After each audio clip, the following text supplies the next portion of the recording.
এখন হ্যাঁ কিছু গাইস, লাইটটা কোনো কারণে পেছনে হয়ে গেছে। লাইভ অন হলো ম্যাম। হ্যাঁ লাইট কম হয়েছে।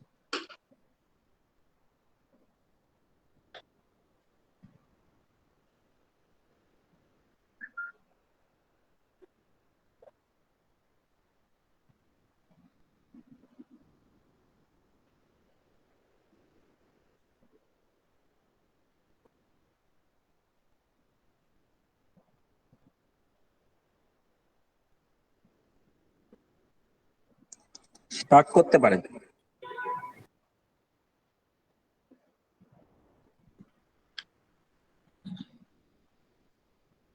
নমস্কার, শুভ সন্ধ্যা।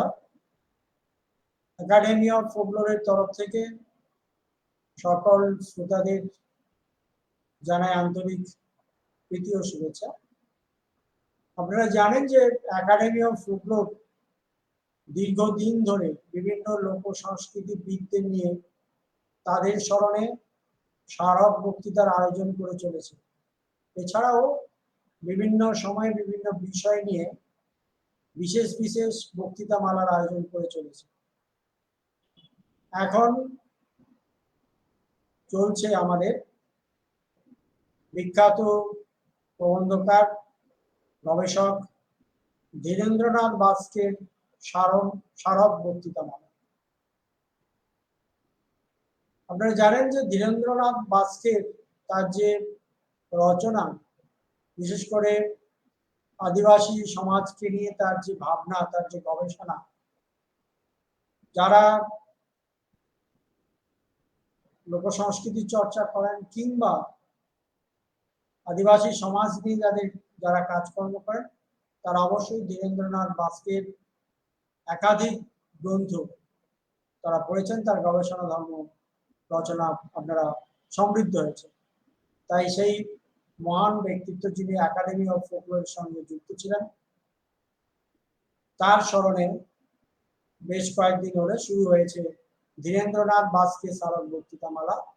আজকের সেই বক্তৃতামালার তৃতীয় দিন, অর্থাৎ তৃতীয় বক্তৃতা।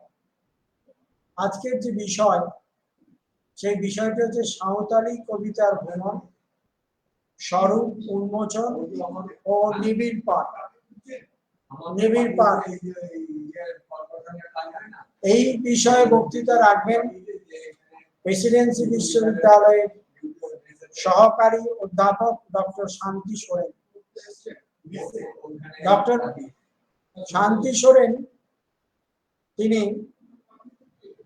বিদ্যাসাগর যে বিশ্ববিদ্যালয়, সেখান থেকে তিনি উচ্চতর শিক্ষা লাভ করেছেন এবং ডক্টর সোরেনের যে গবেষণার বিষয়, সেটা ছিল বাংলা সাহিত্যে সাঁওতাল জীবন ও চরিত্র। সালটা 1922 থেকে 1982। তিনি এই বিষয়ে গবেষণা করে পিএইচডি ডিগ্রি অর্জন করেছেন এবং আমি আগেই বলেছি যে তিনি বর্তমানে যে প্রেসিডেন্সি বিশ্ববিদ্যালয়, সেই বিশ্ববিদ্যালয়ের বাংলা বিভাগের সহকারী অধ্যাপক হিসাবে তিনি কর্মরত রয়েছেন। তিনি গবেষণামূলক নানা বিষয়ে একাধিক প্রবন্ধ রচনা করেছেন, যেগুলো বিভিন্ন পত্রপত্রিকা প্রকাশিত হচ্ছে। বিশেষ করে তার যে বিষয়গুলি তিনি আগ্রহী বা চর্চা করে থাকেন, আদিবাসী সমাজ তো বটেই, আদিবাসী জীবন নিয়ে তার একাধিক কাজকর্ম তিনি করে চলেছেন, গবেষণামূলক কাজ, উপন্যাস, বাংলা উপন্যাস, বিশেষ করে ছোট গল্প এবং মানবিক চেতনা, এই বিষয়গুলো তিনি চর্চায় আগ্রহী প্রকাশ করেন ও চর্চা করে থাকেন। এরকম একজন ব্যক্তিত্বকে আমরা পেয়েছি আজকে ডক্টর ধীরেন্দ্রনাথ বাস্কের যে স্মারক বক্তৃতামালার তৃতীয় বক্তৃতা করার জন্য। আমি ডক্টর শান্তি সোরেনকে একাডেমি অফ ফোকলোরের তরফ থেকে সাদর আমন্ত্রণ জানাচ্ছি এবং আপনি অনুরোধ করছি তিনি তার যে মূল্যবান বক্তব্য, সাঁওতালি কবিতার ভুবন, স্বরূপ উন্মোচন ও নিবিড় পাঠ, এই বিষয়ে তার সুচিন্তিত মতামত উপস্থাপনা করার জন্য। ডক্টর সোরেন। বিজন বাবুকে আন্তরিকভাবে ধন্যবাদ জানাই। আজকে আমি আমার এই বক্তৃতাখানি ধীরেন্দ্রনাথ দাশকে মহাশয়কে উৎসর্গ করতে চাই। গবেষণা কর্মের একদম শুরুর পর্বে আমি ওনার কাছে গিয়েছিলাম ওনার বিভিন্ন পরামর্শ নিতে। তখন উনি খুবই অসুস্থ এবং অল্প বিস্তর কথাবার্তা হয়েছিল এবং উনি খুবই উৎসাহী হয়েছিলেন আমার বিষয়টি শুনে এবং শুভেচ্ছা জানিয়েছিলেন, আশীর্বাদ করেছিলেন যাতে এই কাজটা আমি এগিয়ে নিয়ে যেতে পারি। দ্বিতীয়বার যখন কথা বলবার জন্য আমি যোগাযোগ করেছিলাম তখন তিনি আর আমাদের মাঝখানে নেই। ফলে আমার গবেষণা কর্ম শেষ হওয়ার পর ওনাকে দেখানো হলো না, এই আফসোস আমার সারা জীবন থেকে যাবে এবং কাজটা যে এগিয়ে নিয়ে যেতে পেরেছি এ নিয়েও আর কথা হলো না, এই আফসোসও আমার থেকে যাবে। কাজেই আজকে ওনাকে স্মরণ করে এই যে বক্তৃতামালার আয়োজন করা হয়েছে সেখানে আমি অংশ নিতে পেরে নিজেকে সৌভাগ্যবান মনে করছি এবং আমরা আমাদের বক্তব্য এবার শুরু করি। এই সীমিত সময়ের মধ্যে সাঁওতালি কবিতার সম্পূর্ণ জগৎকে উন্মোচন করা বুঝিবা সম্ভব হবে না, কিন্তু আমাদের মোটামুটি ভাবে একটা চেষ্টা থাকবে যাতে সাঁওতালি সাহিত্যের এই গুরুত্বপূর্ণ যে অংশটি অর্থাৎ সাঁওতালি কবিতা, এই কবিতার জগৎটিকে যতখানি সম্ভব আপনাদের সামনে তুলে ধরবার। এখন সাঁওতালি কবিতা নিয়ে কথা বলতে গেলে আমাদের একটুখানি পিছন ফিরে তাকাতে হবে, অর্থাৎ সাঁওতালি সাহিত্যের ধারার দিকে একবার পেছন ফিরে তাকাতে হবে। তার কারণ একদম সূচনা পর্বের দিকে যদি আমরা তাকিয়ে দেখি, দেখব যে লিখিতভাবে সাঁওতালি সাহিত্য চর্চার চেষ্টা হয়েছে মূলত 19 শতকে। এখন স্বভাবতই প্রশ্ন উঠবে যে তার পূর্বে কি সাঁওতালি সাহিত্য ছিল না, হঠাৎ করেই 19 শতকে এই সাহিত্যের আবির্ভাব হচ্ছে? আসলে বিষয়টা তা নয়। সাঁওতালি সাহিত্য নিয়ে কথা বলতে গেলে তার দুটো ধারা সম্পর্কে আমাদের প্রথমেই জানতে হবে। একটা হচ্ছে মৌখিক সাহিত্যের ধারা, আরেকটা হচ্ছে লিখিত সাহিত্যের ধারা। অর্থাৎ 19 শতকে যে ধারার সূত্রপাত হচ্ছে সেটা হচ্ছে লিখিত সাহিত্যের ধারা, কিন্তু তার পূর্বে সাঁওতালি সাহিত্য স্বমহিমাতেই উপস্থিত ছিল, কিন্তু সেটা ছিল মূলত মৌখিক। এবং এই যে লিখিত সাহিত্যের সূচনা ঘটছে এর প্রাথমিক কৃতিত্ব কিন্তু আমাদের দিতে হবে মিশনারিদের। অর্থাৎ ইংরেজরা যখন উপনিবেশ স্থাপন করছেন ভারতবর্ষে এবং তার পাশাপাশি তাদের হাত ধরাধরি করে আসছেন ইংরেজ মিশনারিরাও, তারা ভারতবর্ষের প্রত্যন্ত জায়গায় ছড়িয়ে পড়ছেন এবং সেখানে খ্রিস্ট ধর্ম প্রচারের উদ্দেশ্যেই প্রাথমিকভাবে স্থানীয় ভাষা তারা শিখবার তাগিদ অনুভব করেছিলেন। অর্থাৎ স্থানীয় মানুষদের সঙ্গে বার্তালাপ করতে গেলে, তাদের সঙ্গে সংযোগ স্থাপন করতে গেলে তাদের ভাষা শিখে নেওয়া প্রয়োজন। এখন প্রাথমিকভাবে এই তাগিদ থেকে তারা বিচ্ছিন্নভাবে কিছু কাজ করলেন।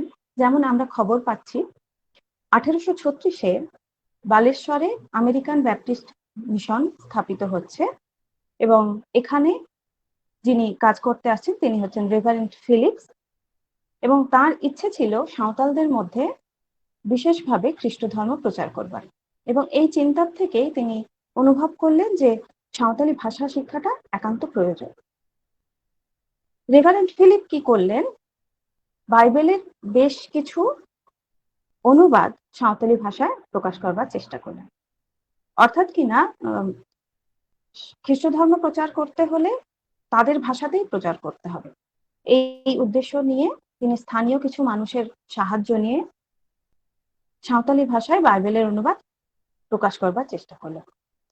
এছাড়া তিনি আরেকটি গুরুত্বপূর্ণ কাজ করলেন, an introduction to the Santali language, এটা প্রকাশ করলেন যাতে যারা যেসব মিশনারিরা আসছেন তার পরবর্তীকালে তারা সাঁওতালদের সঙ্গে যাতে সহজেই যোগাযোগ স্থাপন করতে পারেন, তাদের সুবিধার্থে তাদের সাহায্যার্থে তিনি এই বইখানা লিখলেন এবং প্রকাশ করলেন।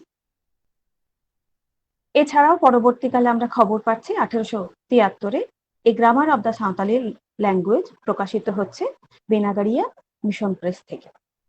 এরকম ভাবে আমরা আরো বিক্ষিপ্ত কিছু কাজের খবর পাবো এবং এই অংশে বিশেষ অগ্রণী ভূমিকা নিয়েছিলেন পিও বোর্ডিং। তিনি নিজ উদ্যোগে সাঁওতালি অভিধান 5 খণ্ডে প্রকাশিত সাঁওতালি অভিধান প্রকাশ করছেন, সাঁওতালি লোককথাগুলিকে একত্রিত করে সংগ্রহ করে প্রকাশ করছেন। শুধু তাই নয়, সাঁওতালদের সমাজের যে প্রচলিত রীতিনীতি, সেই রীতিনীতিগুলোকেও তিনি প্রকাশ করেছিলেন।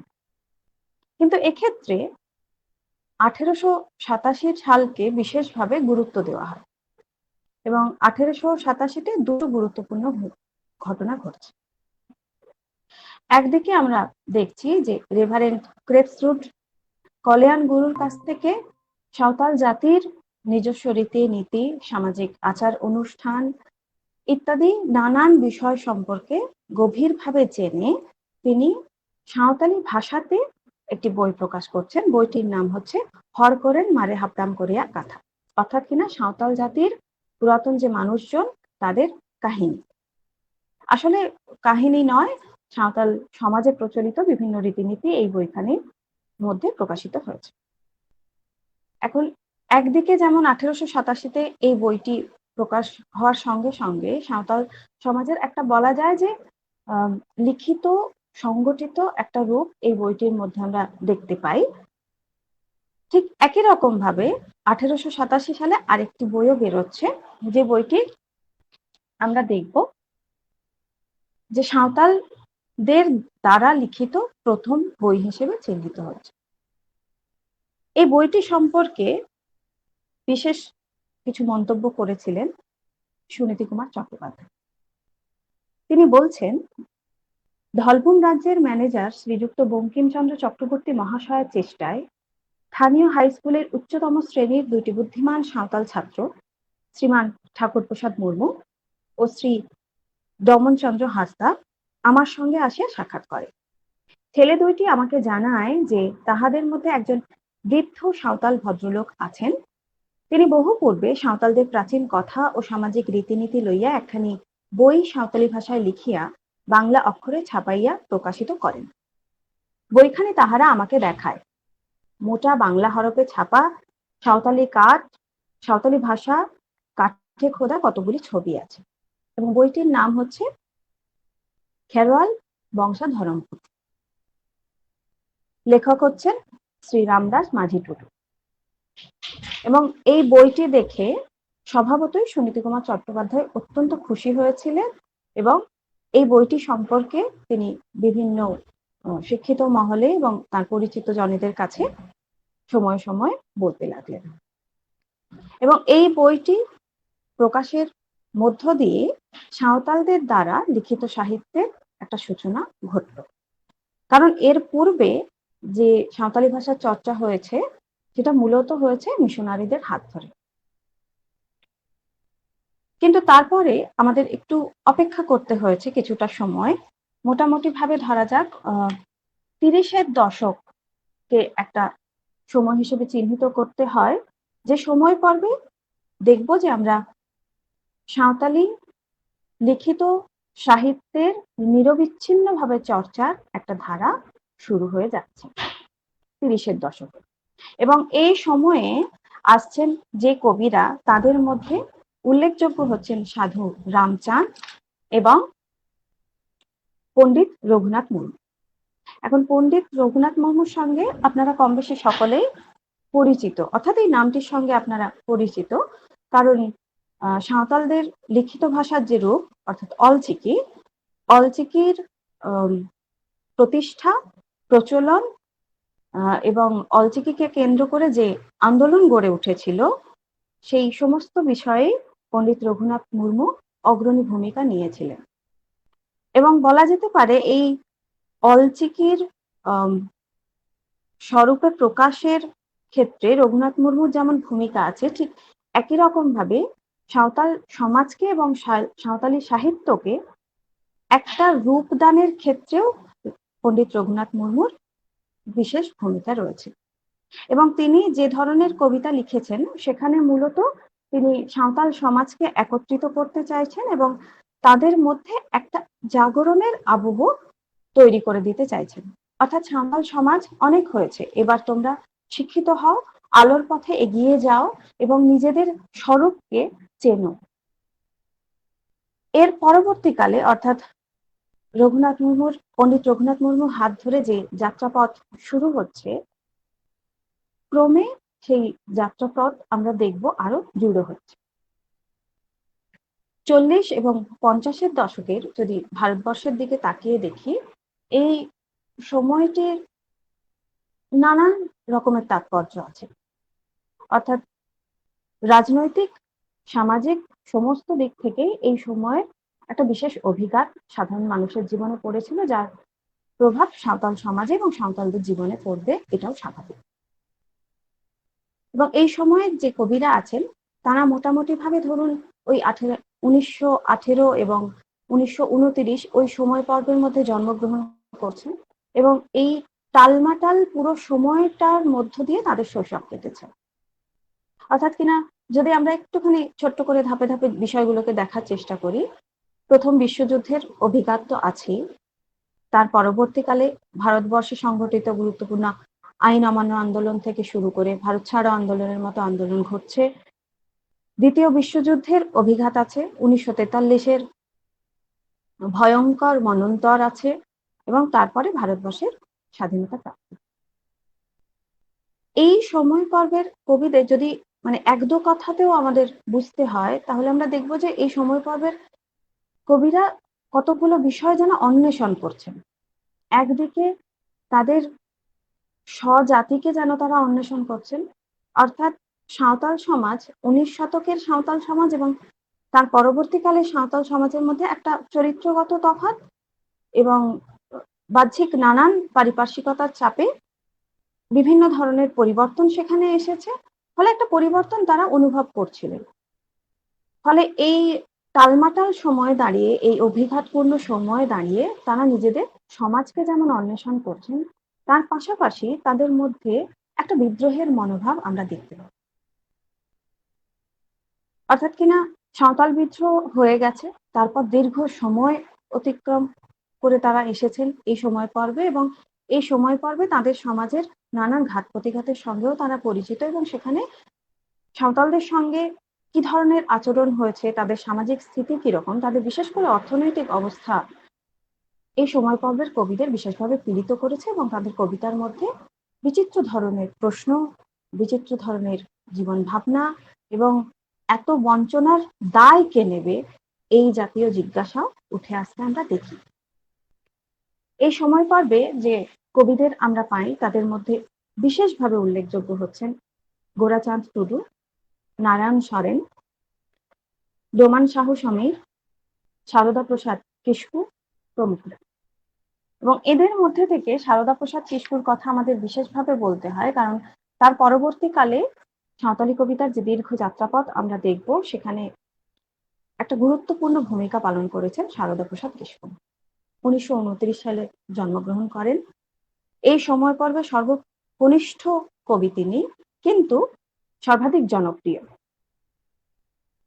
পুরুলিয়ার একটি প্রত্যন্ত গ্রামে তিনি জন্মগ্রহণ করেন।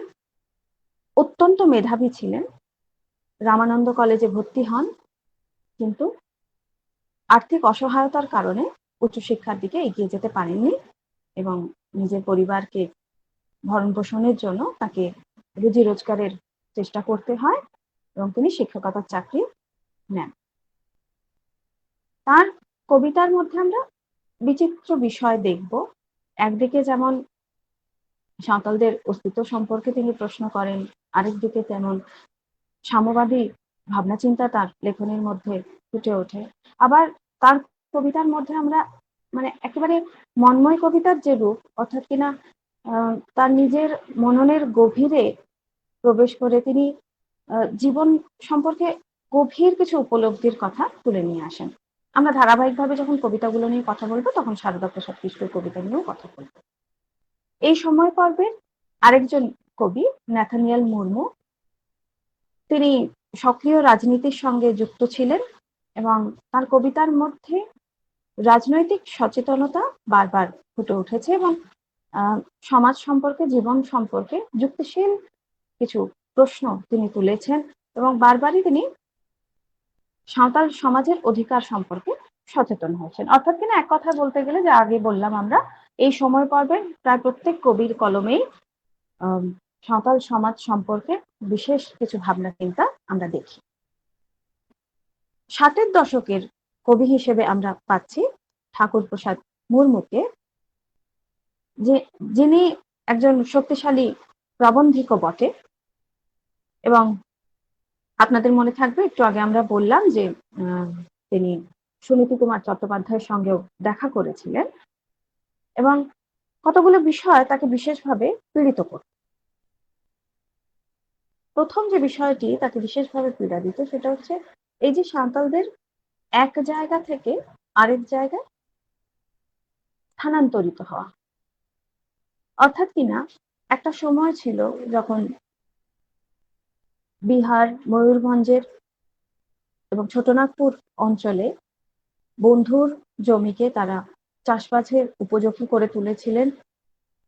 তাদের শ্রম, তাদের নিষ্ঠা দিয়ে তারা সমস্ত কাজ করেছিলেন। অথচ সময়ের চাপে পড়ে এবং বিশেষ করে নানান রাজনৈতিক সিদ্ধান্ত এবং ব্রিটিশ ইস্ট ইন্ডিয়া কোম্পানির এখানে বিশেষ ভূমিকা রয়েছে, এই সমস্ত কিছু চাপে পড়ে, পারিপার্শ্বিকতার চাপে পড়ে সাঁওতালদের বারে বারে স্থান বদল করতে হয়েছে। এক জায়গা থেকে তারা বিতাড়িত হয়ে আরেক জায়গায় যেতে বাধ্য হয়েছে। এই বিষয়টি ঠাকুর প্রসাদ মুর্মুকে বিশেষভাবে পীড়িত এবং তিনি মনে করতেন যে এত বঞ্চনা, এত অত্যাচার, এত দুরবস্থার পরেও সাঁওতাল সমাজ নিজের সংস্কৃতি এবং ভাষাকে বাঁচিয়ে রাখে। এবং তার কবিতায় আমরা দু ধরনের বৈপরীত্য দেখব। একদিকে হতাশা আছে, একদিকে ক্ষোভ আছে, অভিমান আছে, রাগ আছে, আরেকদিকে সমানভাবে আমরা পাবো একটা আলোর দিশা। অর্থাৎ কিনা অন্ধকার যতই থাকুক তারপরেও কোনো মানুষ যদি নিজের উপর আস্থা রাখে, কোনো সমাজ যদি নিজের উপর আস্থা রাখে, তাহলে তাকে অন্ধকারের অতলে ঠেলে দেওয়া সম্ভব হবে না, সে রুখে দাঁড়াবেই যে কথা। ফলে এই ধরনের বৈপরীত্য ভাবনা আমরা দেখব ঠাকুর প্রসাদ মুর্মুর কবিতার মধ্যে। এবং এরপরে 70-এর দশক নানা কারণেই ভারতবর্ষের ইতিহাসে গুরুত্বপূর্ণ একটি অধ্যায়। বিশেষ করে নকশাল আন্দোলনের কথা আমাদের বলতে হবে এখানে।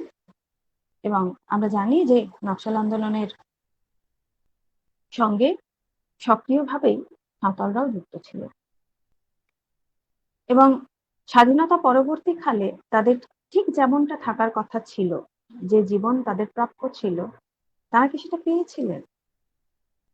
অর্থাৎ স্বাধীনতার যে আনন্দ, সেই আনন্দ কি তাদের জীবন, আনন্দের ঢেউ কি তাদের জীবনেও এসে পড়েছিল? এই দশকের কবিরা বিভিন্ন ধরনের প্রশ্নের অন্বেষণ করছেন। অর্থাৎ কিনা এই স্বাধীনতা প্রাপ্তির পরবর্তীকালে সাঁওতালদের শিক্ষা থেকে শুরু করে, তাদের ভবিষ্যৎ থেকে শুরু করে, তাদের ভাষার সুরক্ষা থেকে শুরু করে এই সমস্ত বিষয় নিয়ে তারা ক্রমাগত আরো বেশি করে সচেতন হয়ে উঠছে এবং তাদের কবিতার মধ্যে এই ভাবনাগুলো বহিঃপ্রকাশ আমরা দেখি। এবং এই পর্বে আমরা যে কবিদের পাচ্ছি তাদের মধ্যে বিশেষভাবে উল্লেখযোগ্য হচ্ছেন ভোজরাই হেমব্রম, জাগরণ সরেন, গোমস্তা প্রসাদ সরেন, লক্ষ্মীনারায়ণ মুর্মু, অনাদিচরণ হেমব্রম, হরপ্রসাদ মুর্মু, জ্যোতিলাল হাঁসদা, দাবানল হাঁসদা, চন্দ্রনাথ মুর্মু, রামেশ্বর হেমব্রম প্রভৃতি। এবং আরেকটা বিষয় এই 70-এর দশকের কবিদের লেখনীতে আমরা পাই, কবিদের কবিতায় আমরা পাই, সেটা হচ্ছে রবীন্দ্রনাথের একটা বিশেষ প্রভাব আমরা এই সময়ের কবিদের কবিতায় দেখি। এর পরের সময় পর্বে অর্থাৎ একেবারে 80 এবং 90 দশক মিলিয়েই আমরা বলছি, 80 এবং 90 দশকের একটা বিশেষ গুরুত্ব সাঁওতালদের জীবনে ছিল, যার মধ্যে দুটো বিষয় আমরা বিশেষভাবে উল্লেখ করব। একদিকে হচ্ছে এই সময় পর্বেই অর্থাৎ এই 80-র দশকে আকাশবাণীতে নির্দিষ্ট একটা সময় নির্ধারণ করে দেওয়া হচ্ছে অর্থাৎ ৮ ঘন্টা সময় দেওয়া হচ্ছে, যেখানে সাঁওতালি আখড়া, অর্থাৎ সেখানে সাঁওতালি গান, সাঁওতালি নাটক, সাঁওতালি সংস্কৃতি সম্পর্কে, সাঁওতালি সাহিত্য সম্পর্কে, সাঁওতালি সাহিত্যের বিভিন্ন সংরূপ সম্পর্কে সেখানে কথা বলার অবকাশ তৈরি হচ্ছে। ফলে ৮০-র দশকের এই এই যে নতুন প্রাপ্তি, এই নতুন প্রাপ্তিও সাঁওতালি সাহিত্য চর্চাকে বিশেষভাবে সমৃদ্ধ করেছিল। ৯০-এর দশক থেকেই আমরা দেখব মোটামুটি ভাবে দুটো বিষয় হচ্ছে। একদিকে হচ্ছে ঝাড়খণ্ড, বর্তমানে যে ঝাড়খণ্ড রাজ্য, সেই ঝাড়খণ্ড রাজ্য প্রাপ্তির জন্য আন্দোলন আরো বেশি করে ঘনীভূত হচ্ছে, অর্থাৎ এই আন্দোলনে বহু মানুষ এসে যুক্ত হচ্ছেন, এবং তার পাশাপাশি ভারতীয় সংবিধানে সাঁওতালি ভাষার স্বীকৃতির জন্য একটা দীর্ঘ লড়াইয়ের সূত্রপাত হচ্ছে। এই লড়াইয়ের সূত্রপাত যদিও বহু পূর্ব থেকেই হয়েছে, কিন্তু ৯০-এর দশকে এসে তা ক্রমাগত একটা ব্যাপক জনজাগরণ সৃষ্টি করছে, এবং শুধুমাত্র বিশিষ্ট জনেরা নন, সাধারণ মানুষের মধ্যেও এই আন্দোলন তার একটা অভিঘাত তৈরি করছে। এবং সালটা হচ্ছে ২০০৩, ২২শে ডিসেম্বর, যখন আমরা দেখব যে দীর্ঘ আন্দোলনের পথ অতিক্রম করে সাঁওতালি ভাষা ৮ম তপশিলের অন্তর্ভুক্ত, অর্থাৎ ভারতীয় সংবিধানের ৮ম তপশিলের অন্তর্ভুক্ত হয়ে ভারতীয় সংবিধানে স্বীকৃতি লাভ করছে। ফলে এই সময় পর্বে যে কবিতাগুলি লেখা হচ্ছে, সেখানে দু ধরনের প্রবণতা আমরা দেখব। একদিকে নিজের ভাষা সম্পর্কে ক্রমাগত কবিরা সচেতন যেমন হয়ে উঠছেন, ঠিক একই রকম ভাবে সেই ভাষার সুরক্ষা কিভাবে করা যায় এই বিষয়টি তাদেরকে চিন্তিত করে তুলছে ক্রমে, এবং বারবার নিজেদের অস্তিত্বের সঙ্গে তারা সাঁওতালি ভাষাকে মিলিয়ে দেখছেন।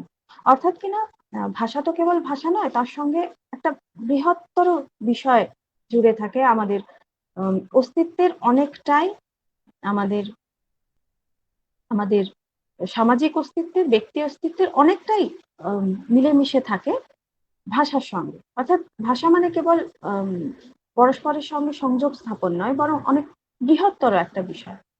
ফলে সেই বৃহত্তর জায়গাটি সম্পর্কে এই সময় পর্বের কবিরা সচেতন করে তুলতে চাইছেন সবাইকে, এবং তাদের লেখনের মধ্যে আমরা তাই দেখি, তাদের কবিতার মধ্যে আমরা তাই দেখি। এই সময় পর্বে আমরা বেশ কিছু কবিদের পাচ্ছি, তাদের মধ্যে বিশেষ গুরুত্বপূর্ণ কবিরা হচ্ছেন আদম সরেন, মহাদেব হাঁসদা, উপেন কিস্কু এবং মঙ্গল সরেন। এর পাশাপাশি আমরা এই সময় পর্বে আরেকটা বিষয় দেখব, অর্থাৎ যখন আমরা কবিতা নিয়ে কথা বলি খুব স্থূলভাবেই, কিন্তু কবিতাকে তো দুটো ভাগে ভাগ করে দেখা হয়।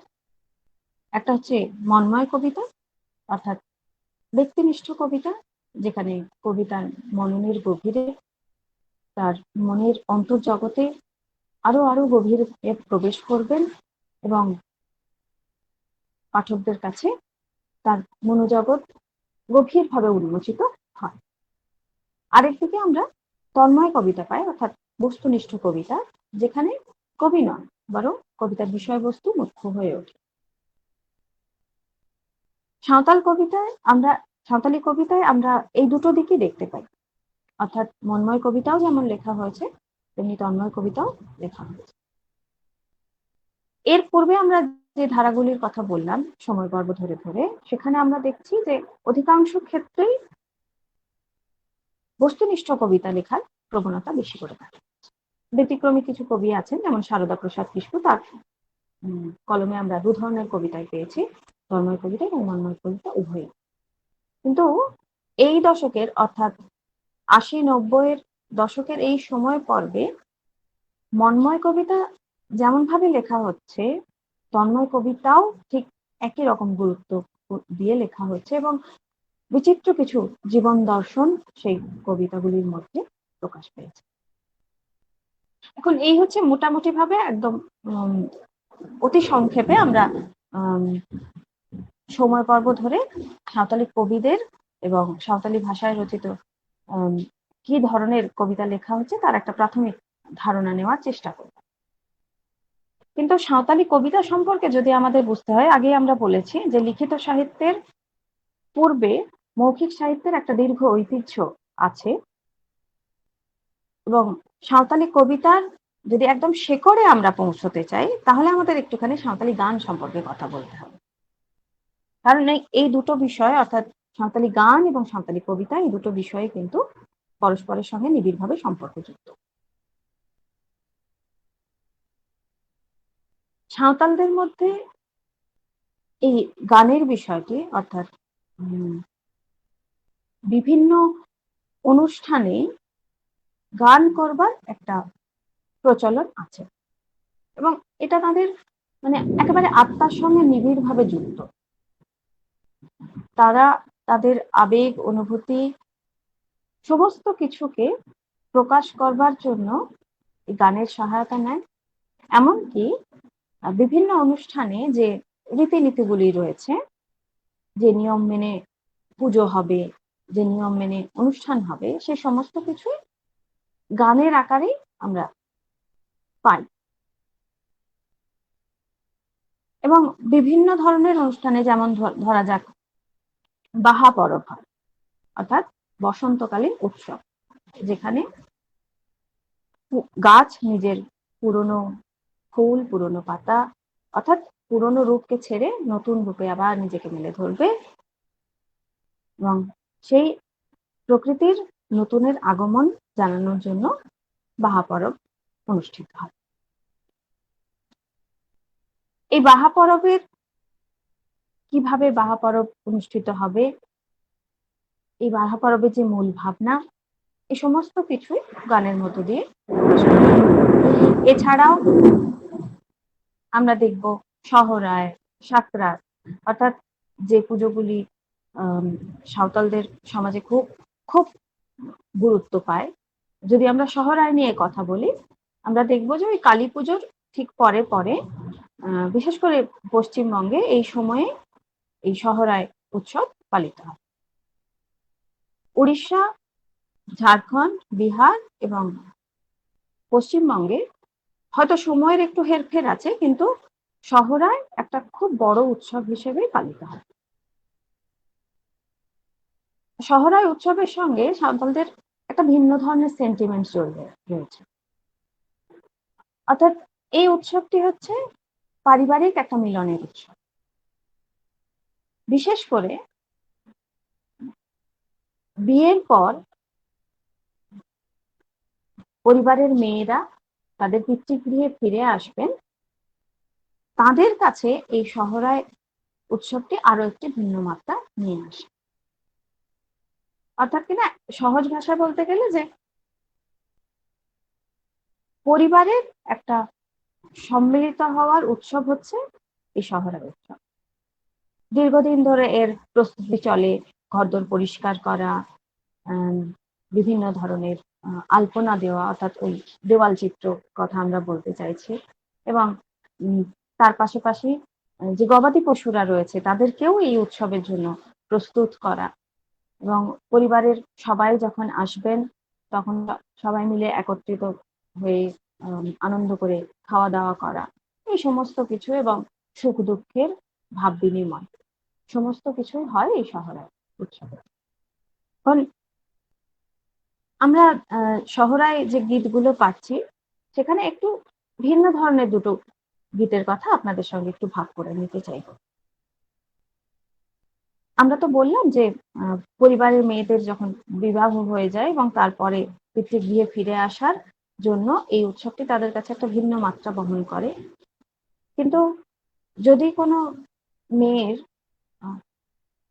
বাবা এবং দাদা তারা যদি না থাকেন এবং এই সহরায় উৎসবে সে পিতৃগৃহে ফিরে আসতে পারছে না, তাহলে তার অনুভূতিটা ঠিক নেই।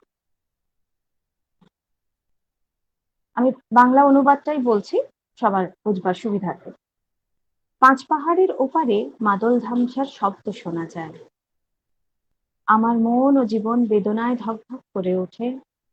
বাবা যদি থাকতো তাহলে আমার খোঁজ করতো, দাদা যদি থাকতো 5 পাহাড়ের ওপার থেকে নিমন্ত্রণ করে আনতো। অথচ সে পিতৃগৃহে ফিরে যেতে পারছে না বলে তার মন যন্ত্রণায় কষ্টে দগ্ধ হচ্ছে, এবং তার বাবা এবং দাদাকে সে বারবার স্মরণ করছে, কারণ পিতৃগৃহে ফিরে যাওয়ার জন্য বাবা এবং দাদাই তাকে নিয়ে আসতে, এবং সেই যেতে না পারার যন্ত্রণা এখানে প্রকাশিত হচ্ছে এই গানটির মধ্যে। আবার আরেকটিতে আমরা দেখব, নদীর পারে খালের পারে না গো দাদায় আমায় ভুলেও বিয়ে দিও না, বাহা পরবে সহরায় পরবে কি করে আমায় নিয়ে আসবে।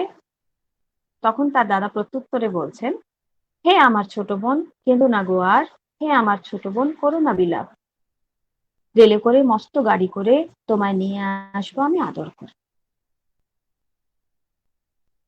অর্থাৎ কিনা মেয়েটি সংশয় প্রকাশ করছে যে যদি আমাকে অনেক দূরে বিবাহ দেওয়া হয় এবং যদি সেই যাত্রাপথ মসৃণ না হয়, তাহলে আমি কিভাবে আমার পিতৃগৃহে ফিরে আসব। অর্থাৎ সহরায় পরবে বাহা পরবে যদি আমি আমার পিতৃগৃহে ফিরে না আসতে পারি, সে তো পরম যন্ত্রণার। এই দীর্ঘ পথ অতিক্রম করে আমি কিভাবে আসব। এবং তার দাদা ছোট ভাই তাকে আশ্বস্ত করছেন যে তুমি চিন্তা করো না বোন, আমি তোমায় ঠিক নিয়ে আসব। এবং এখানে প্রসঙ্গক্রমে আরেকটা বিষয় আমরা দেখতে পাচ্ছি যে রেলপথের একটা প্রসঙ্গ আমরা পাচ্ছি, অর্থাৎ রেলপথ হয়ে গেছে, এই দীর্ঘ যাত্রাপথ অনেকটা সংকুচিত হয়ে এসেছে, এবং আমি তোমাকে যেমন করে হোক নিয়ে আসব। কেবলমাত্র আনন্দ উৎসবেই নয়, মৃত্যুকে কেন্দ্র করেও সাঁওতালদের মধ্যে গানের প্রচলন রয়েছে। আমরা জানি যে মৃত্যু এমন একটা বিচ্ছেদ বেদনা এবং মৃত্যু এমন একটা শোক যা ভাষায় প্রকাশ করা সম্ভব না, এবং এই অনুভূতি নিতান্তই ব্যক্তিগত। কিন্তু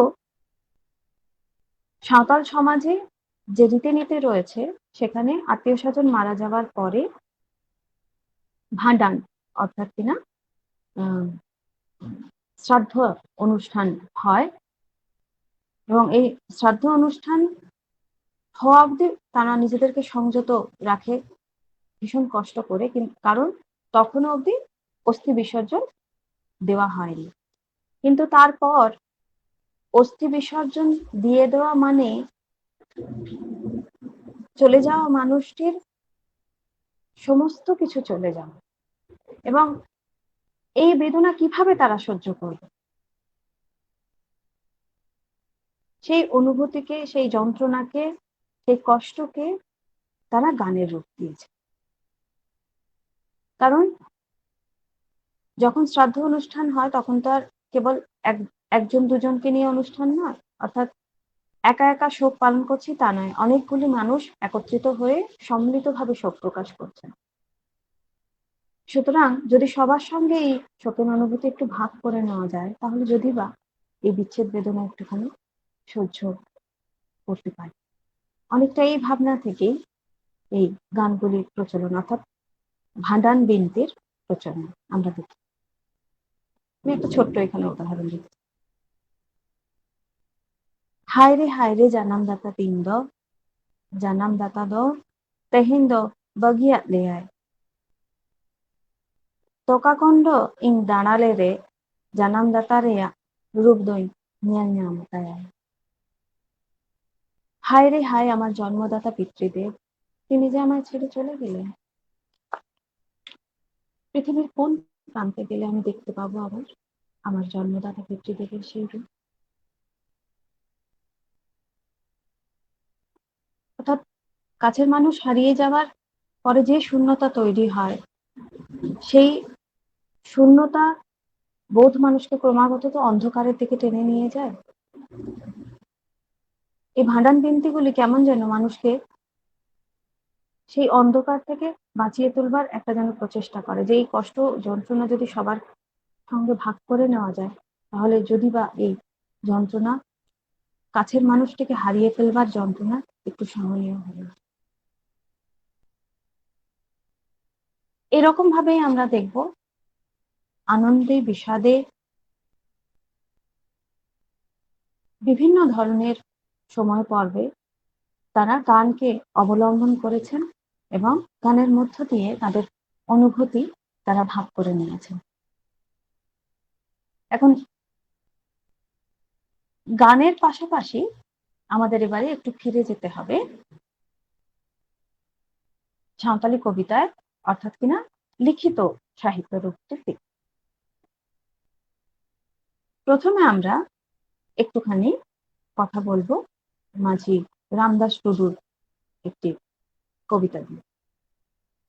তিনি বিবাহ সঙ্গীত, অর্থাৎ তার কবিতার নাম দিচ্ছেন বিবাহ সঙ্গীত, যেখানে কবিতার পাশাপাশি, এবং আমরা জানি যে রামদাস টুডু একদম লিখিত পর্বের একদম প্রথম দিকের একজন কবি, তাই তার তার লেখনীর মধ্যে, তার কবিতার মধ্যে আমরা খানিকটা পুরনোর মিশেল, অর্থাৎ গানের খানিকটা আভাস পাবো, আবার কবিতারও খানিকটা আভাস পাবো। তিনি বলছেন, হে অতিথি, হে আমার আপনজন, কোন ঘরে এই গাভীগুলি নিয়ে, হে আমার আপনজন অতিথি, প্রতিদিন তুমি জুরির পাল নিয়ে যাও, হে কুটুম, আমি তোমারই আপনজন, 7 মহলার কপাটের অন্তরালে থাকি আমি।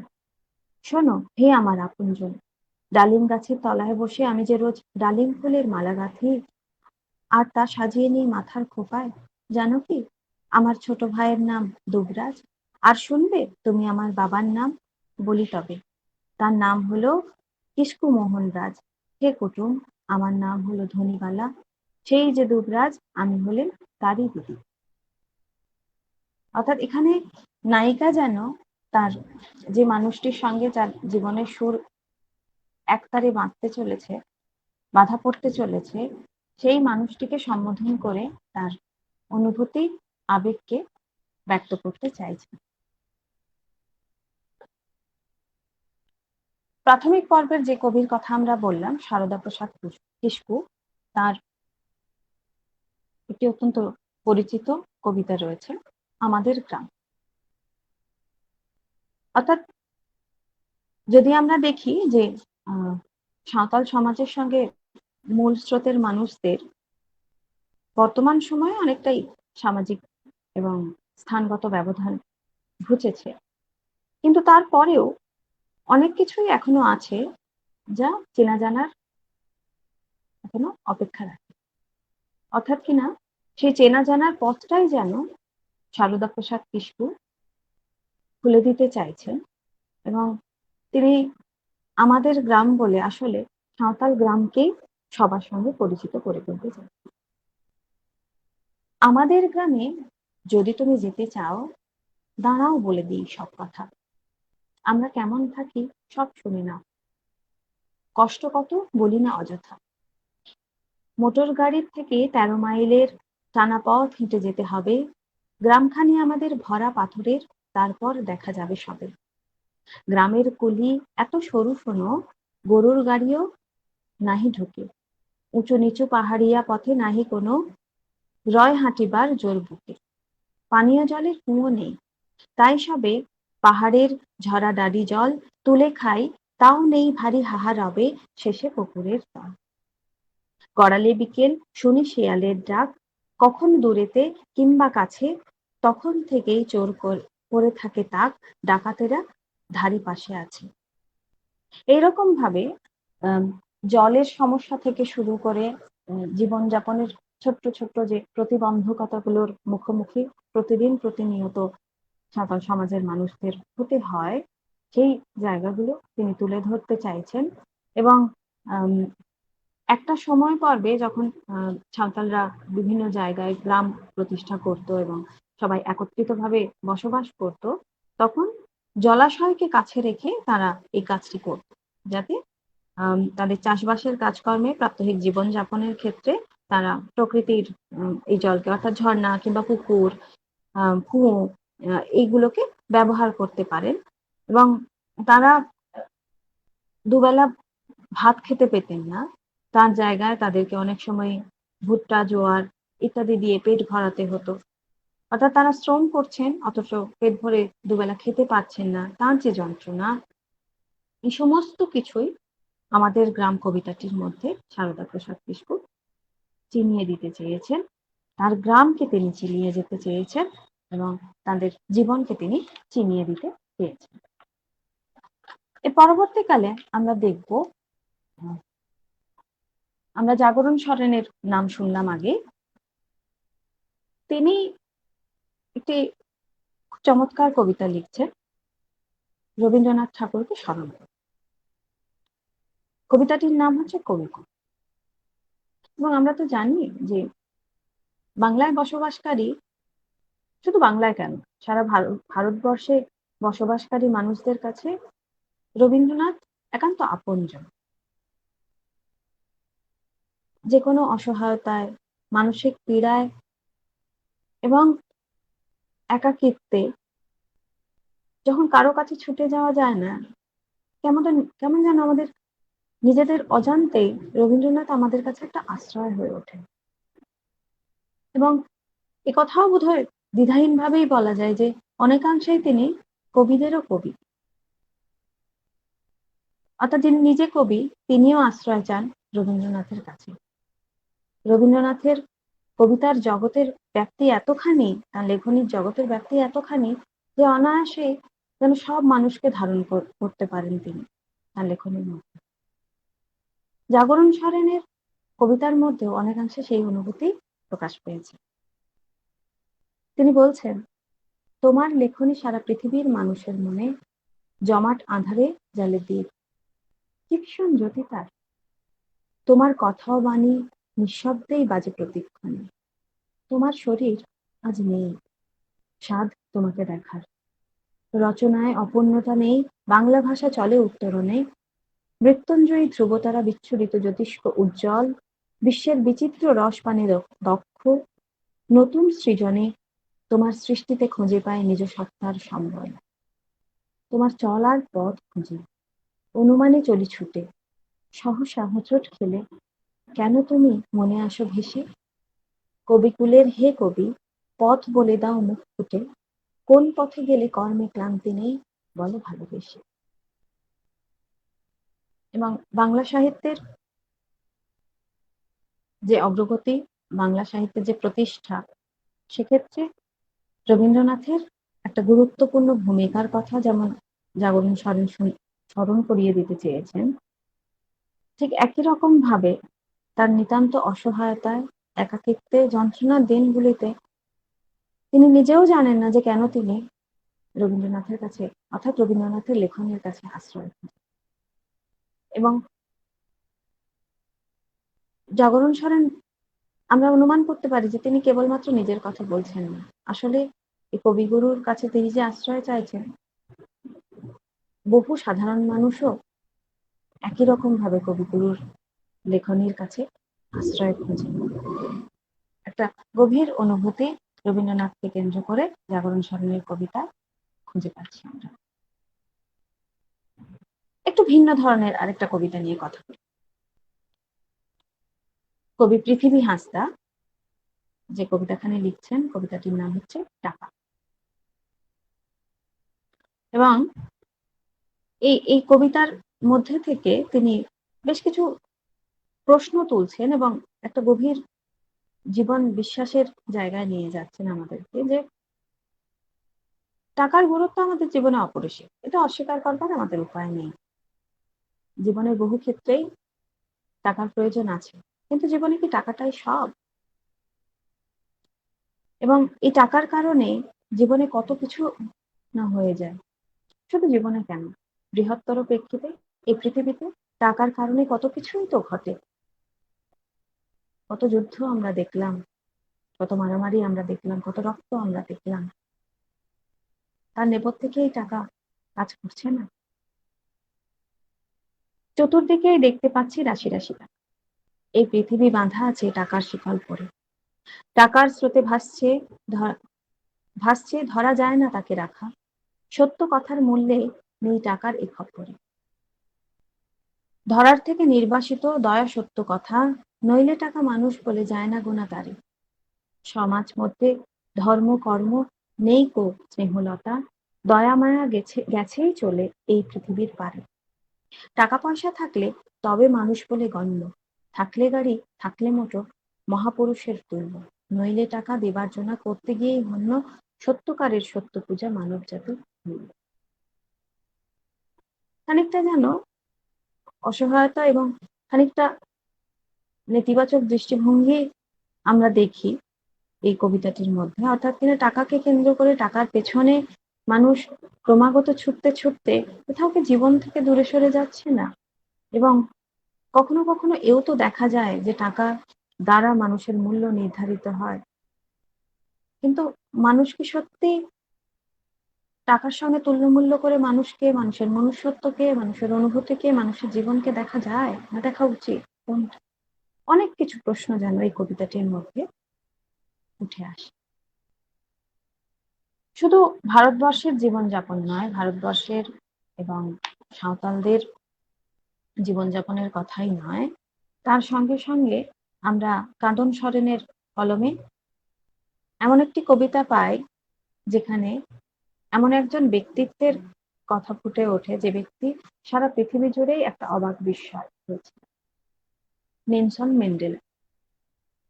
নেলসন ম্যান্ডেলা কিভাবে তিনি লড়াই করেছিলেন তার জীবনে, কিভাবে শ্বেতাঙ্গ এবং কৃষ্ণাঙ্গের এই যে দূরত্ব, এই দূরত্ব মোচনের ক্ষেত্রে, বৈষম্য মোচনের ক্ষেত্রে তিনি কি ভূমিকা পালন করেছিলেন, কাঁদন সরেন তার নেলসন ম্যান্ডেলা কবিতাটির মধ্যে সেই সমস্ত কিছুই তুলে ধরেছেন।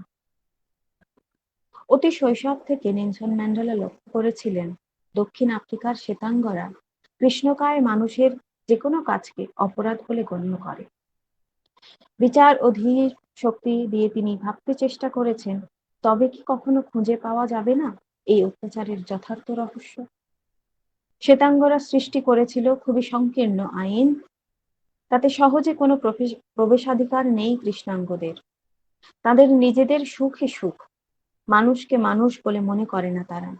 নির্দয় ছড়িয়ে যায় নির্দয়ের সীমা, অত্যাচার পেছিয়ে পড়ে অত্যাচারের কাছে। ম্যান্ডেলা ভেবেছেন, শৃঙ্খলায়িত কুকুরের মতো জীবনের ভবিষ্যৎ কি? তার অন্তরের খাঁচায় জীবন বন্যী তুষের আগুনের মতো দগদগ করে জ্বলতে থাকে।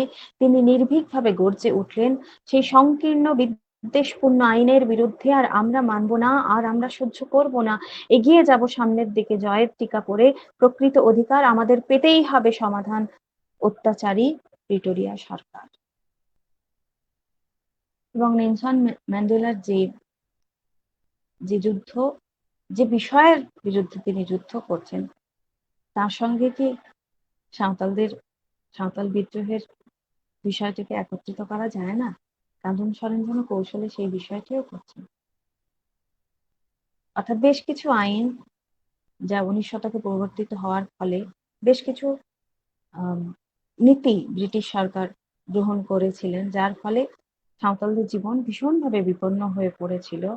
এবং সেই বিপন্নতার সঙ্গে দক্ষিণ আফ্রিকার কৃষ্ণাঙ্গদের বিপন্নতা কি কোথাও মিলে যায় না?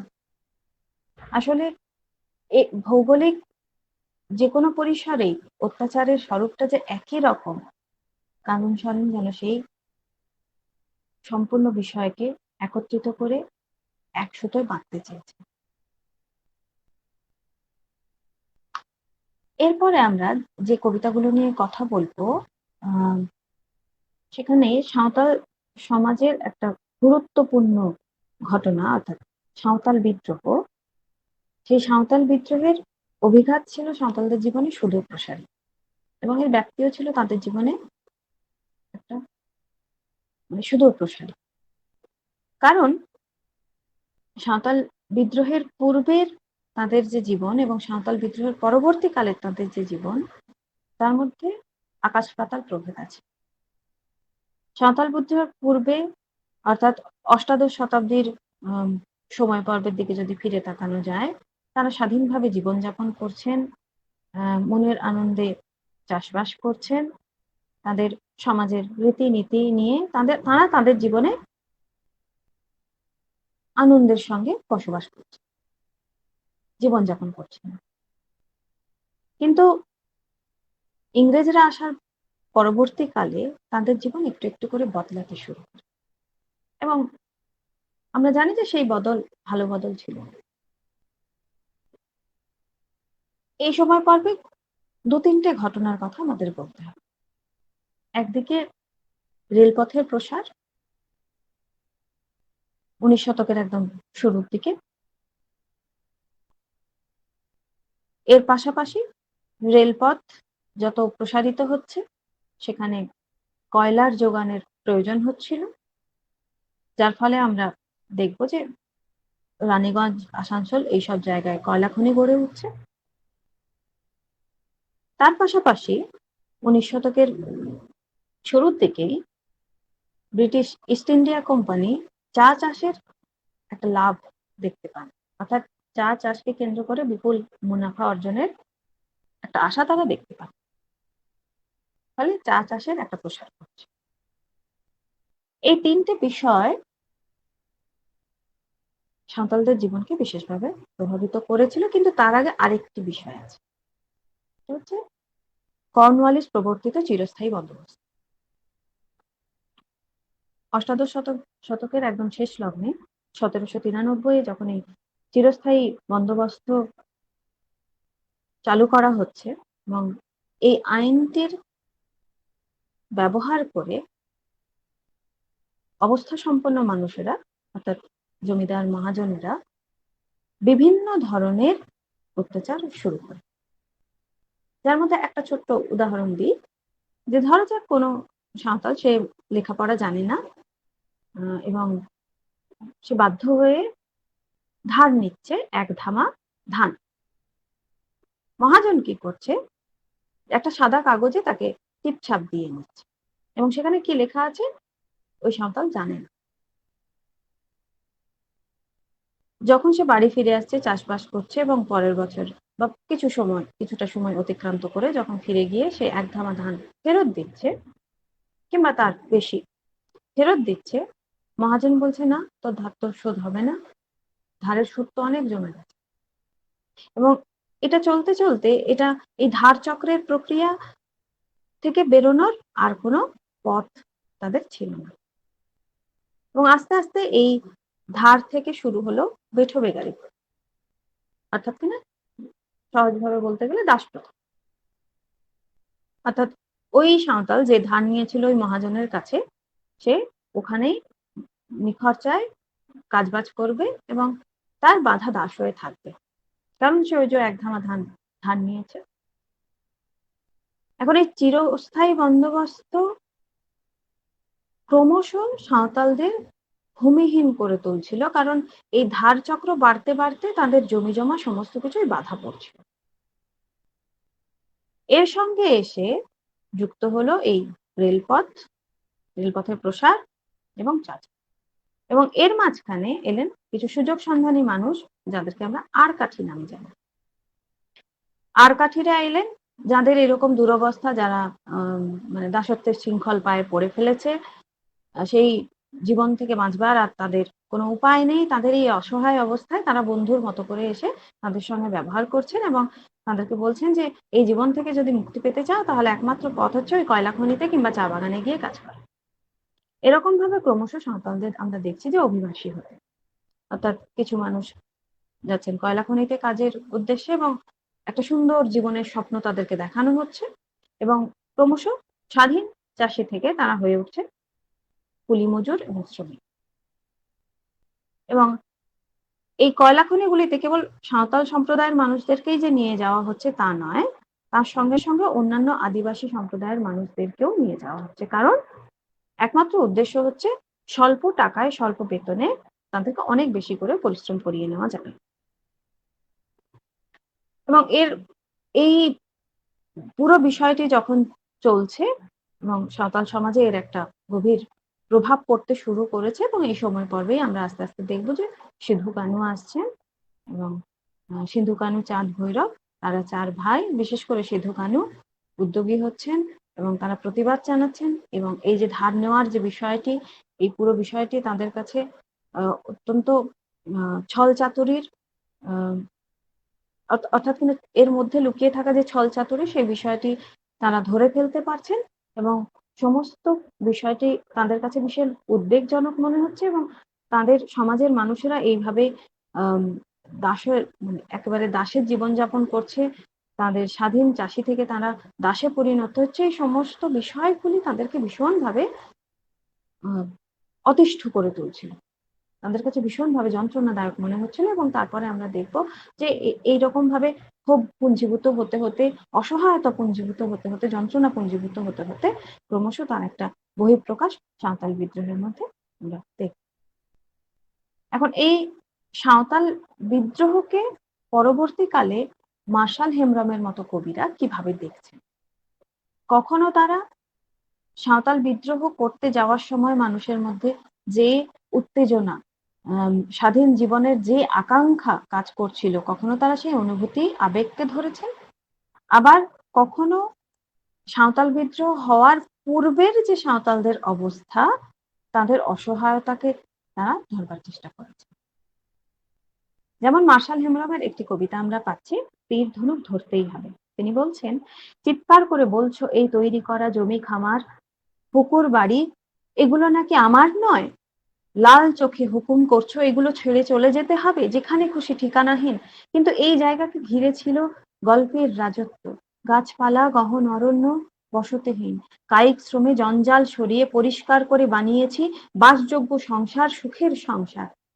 এখন যদি দাবি করো এই তৈরি করা জমি পুকুর খামার বাড়ি এগুলো আমার নয়, তবে তো আমাকে তীর ধনুক হাতে তুলে নিতেই হবে।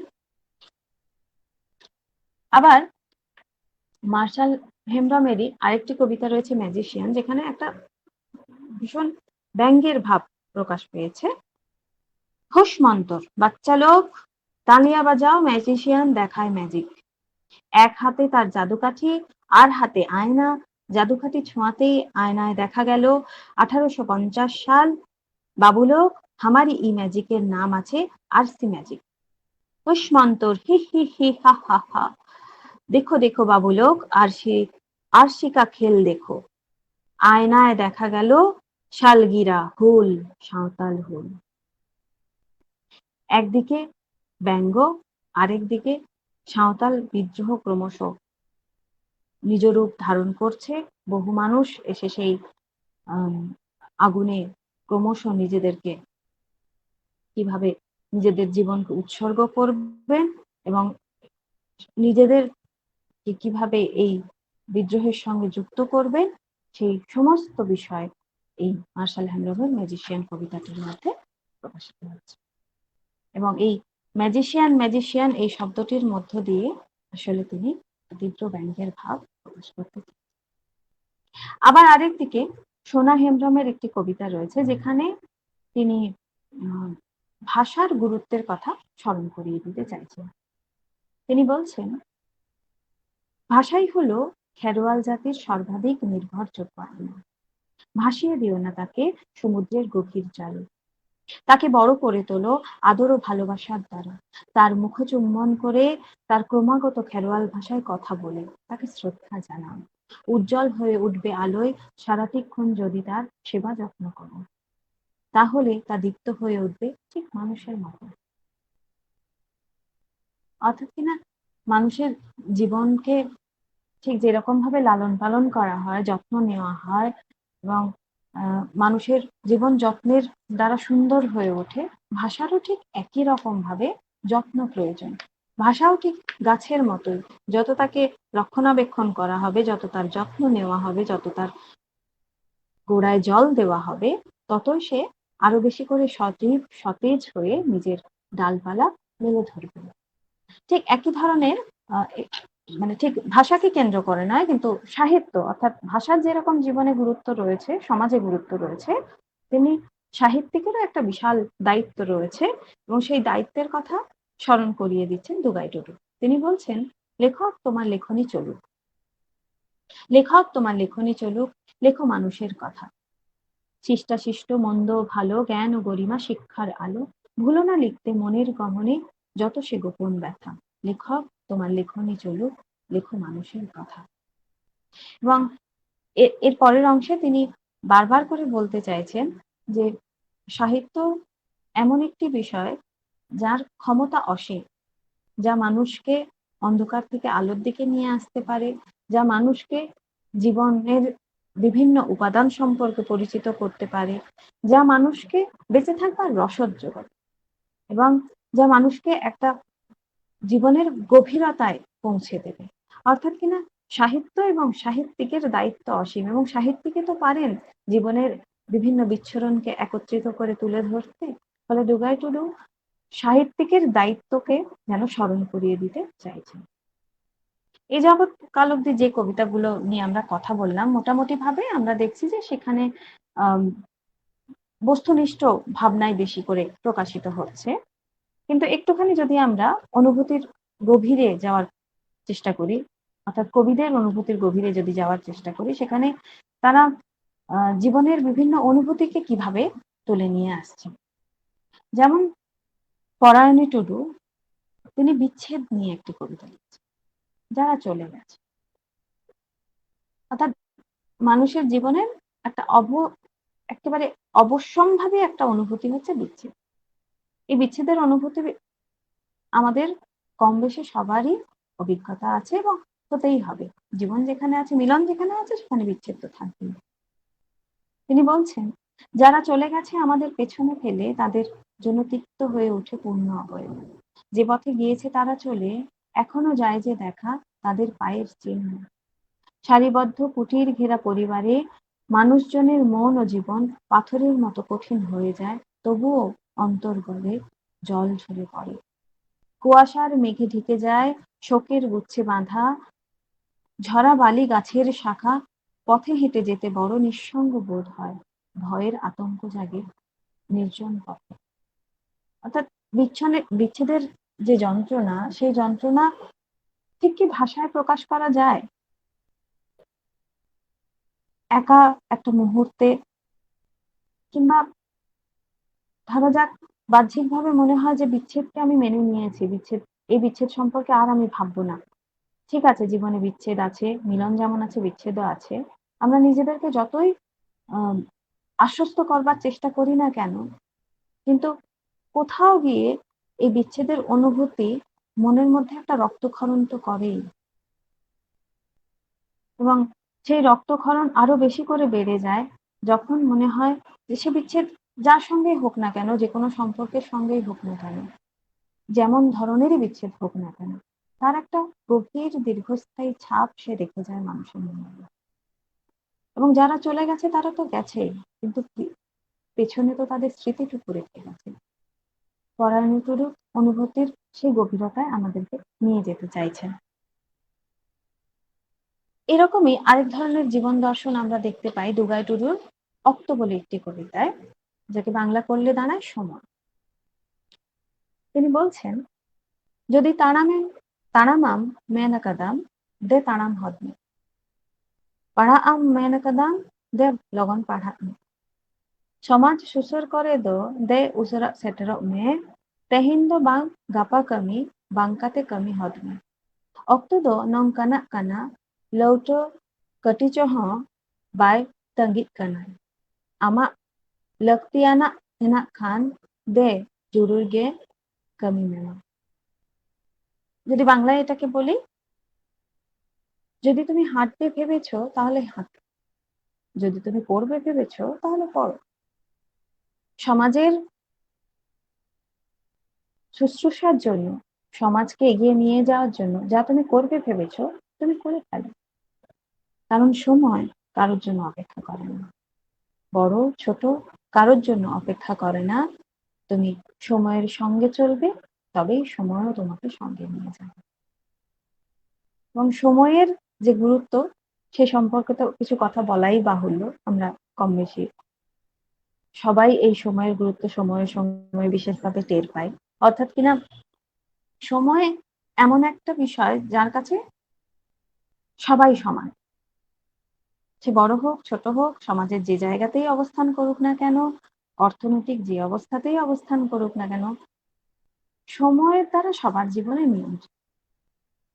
এবং সময়ের সঙ্গে তাল মিলিয়ে যদি না চলা যায়, তাহলে আমাদের সময় পেছনে ফেলে চলে যাবে। অর্থাৎ সময় কারোর জন্য অপেক্ষা করে না। প্রকৃতির এই যে সবাইকে সমান চোখে দেখা, সেই বিষয়টি যেমন যোগাযোগ উল্লেখ করছেন, ঠিক একই রকম ভাবে মানুষের জীবনে সময়ের অসীম গুরুত্বের কথাও তিনি স্মরণ করিয়ে দিচ্ছেন। এবং সময় থেকে পালাবার আমরা চেষ্টা করলেও আমরা নিরুপায়, সময়ের কাছে আমাদেরকে মোটামুটি করতেই হয়। ঠিক একই ধরনের আরেকটা অনুভূতির প্রকাশ আমরা দেখছি জীবন সম্পর্কে, অর্থাৎ জীবনকে সমুদ্রের সঙ্গে তুলনা করে দেখছেন যদুমণি মিশ্র। কবিতাটির নাম জীবন সমুদ্র। জীবন সমুদ্রের তীরে বসে একাকী কত কি যে দেখছি, সুখ ও দুঃখের তরঙ্গের জল তীরে এসে আছড়ে পড়ে, টুকরো হয়ে যায়, আর সেই ধুয়ে যাওয়া বালুর তীর ধসে যাচ্ছে, আবার নতুন করে তা তৈরি হচ্ছে।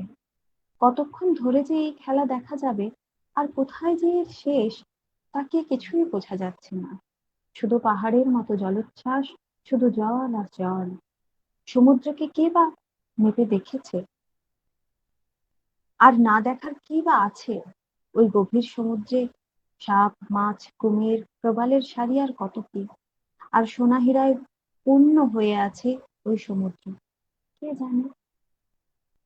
অর্থাৎ সমুদ্রের যে ব্যাপ্তি, সমুদ্রের যে গভীরতা এবং জীবনের যে ব্যাপ্তি এবং জীবনের যে গভীরতা, কোথাও গিয়ে তো একই রকম।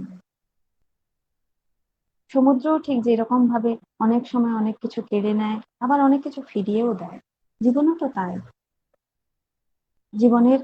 জীবনও তো একটা নিয়মে বাঁধা। সেখানে অনেক প্রাপ্তি আছে, অপ্রাপ্তি আছে, সুখ আছে, দুঃখ আছে। অর্থাৎ সমুদ্রের মধ্যে যেরকম বিভিন্ন তরঙ্গের কোলাহল আছে, জীবনেও তো ঠিক সেরকম সুখ দুঃখের কোলাহল আছে, আনন্দ বিষাদের কোলাহল আছে। জীবন আর সমুদ্র কি আলাদা?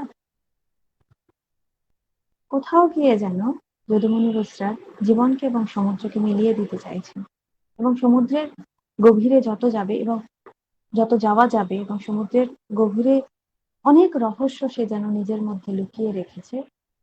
একটু একটু করে যখন সেই সমুদ্রের তলকে আবিষ্কার করা হয়, সমুদ্রের গভীর, সমুদ্রের মধ্যে লুকিয়ে থাকা গভীর জীবনকে আবিষ্কার করা হয়, সেখানে অনেক কিছুই উঠে আসে। ঠিক একই রকম ভাবে জীবনের গভীরে যদি ডুবুরির মতো ডুব দেওয়া যায় এবং সেখান থেকে জীবনের বিভিন্ন মণিমুক্ত তুলে আনা যায়, তাহলে জীবন অন্যরকম হয়ে উঠবে। অর্থাৎ জীবন এবং সমুদ্র কোথাও গিয়ে একত্রিত হয়ে মিলে যাচ্ছে।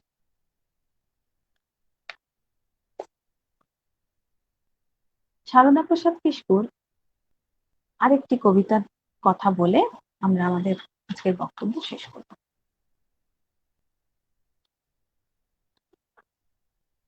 কবিতাটির নাম হচ্ছে জননী। সাঁওতালি ভাষায় জননী অর্থাৎ আটপৌরে ভাবে যাকে আমরা মা বলি,